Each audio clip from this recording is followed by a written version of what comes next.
మన బాడీలో ఉన్నటువంటి వేడిని తగ్గించడానికి ఈ యొక్క గోరింటాకు అయితే చాలా బాగా పనిచేస్తుంది.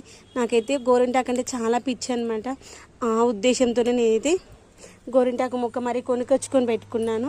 ఎందుకంటే ప్రతిసారి వాళ్ళని వీళ్ళని అడిగే కంటే మనమే ఒక మొక్క తెచ్చుకొని పెట్టుకుంటే అయిపోతుంది కదా అని నేను నర్సరీ స్టార్ట్ చేసిన నేను గార్డెనింగ్ స్టార్ట్ చేసిన కొత్తలోనే తెచ్చి పెట్టేసుకున్నాను అనమాట.